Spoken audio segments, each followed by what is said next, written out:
RSS प्रमुख मोहन भागवत जी ने 2015 के चुनाव के पहले ही ये कहा था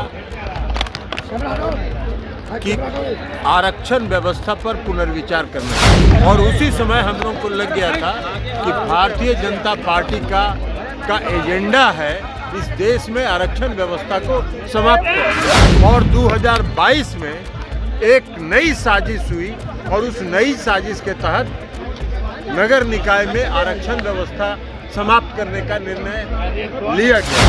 हम लोग शुरू से ये मांग करते रहे केंद्र सरकार से कि इस देश में आवश्यकता है जातीय जनगणना की, क्योंकि उनको मालूम है कि जातीय जनगणना होगी तो आरक्षण व्यवस्था को लागू रखना होगा, इसलिए केंद्र सरकार इसको नहीं मान रही। नमस्कार, मेरा नाम उत्कर्ष है। आप लाइव सिटीज देख रहे हैं। जदयू का एक दिवसीय धरना प्रदर्शन जो है वो पटना के गांधी मैदान में चल रहा है, जहां जदयू के राष्ट्रीय अध्यक्ष ललन सिंह पहुंचे हैं और पहुंचते के साथ ही आरएसएस और बीजेपी पर जमकर बरसे।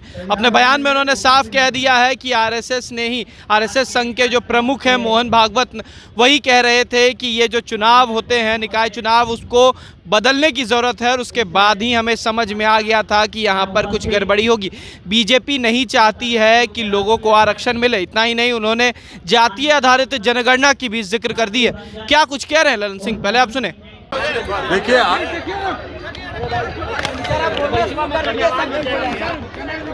आरएसएस प्रमुख मोहन भागवत जी ने 2015 के चुनाव के पहले ही ये कहा था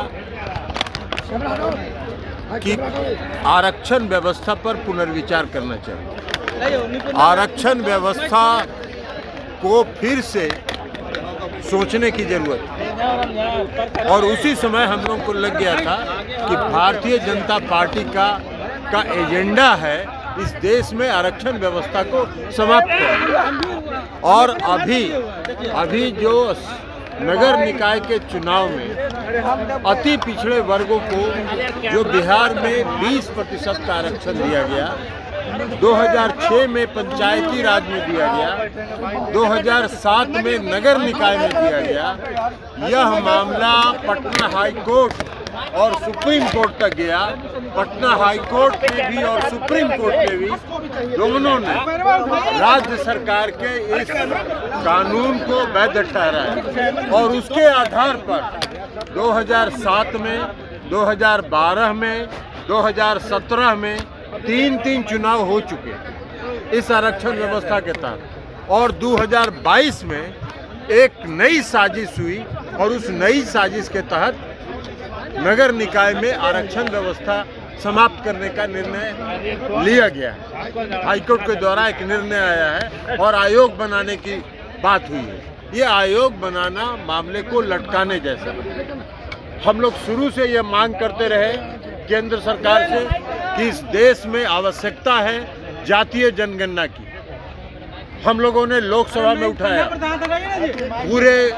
पूरे सांसदों का प्रतिनिधि मंडल गृह मंत्री से मिला। माननीय मुख्यमंत्री जी ने दो बार बिहार की विधानसभा ने दोनों सदनों ने सर्वसम्मति से प्रस्ताव पारित किया। उसके बाद माननीय मुख्यमंत्री जी स्वयं गृह मंत्री से मिले। उसके बाद माननीय मुख्यमंत्री जी सभी प्रतिनिधि दलों के प्रतिनिधि मंडल के साथ प्रधानमंत्री से भी मिले। केंद्र सरकार जातीय जनगणना कराने के लिए तैयार नहीं है, क्योंकि उनको मालूम है कि जातीय जनगणना होगी तो आरक्षण व्यवस्था को लागू रखना होगा, इसलिए केंद्र सरकार इसको नहीं मान रही थी। राज्य सरकार बिहार में अपने बलबूते पर जातीय गणना करवा रही है। लेकिन इस बीच में जो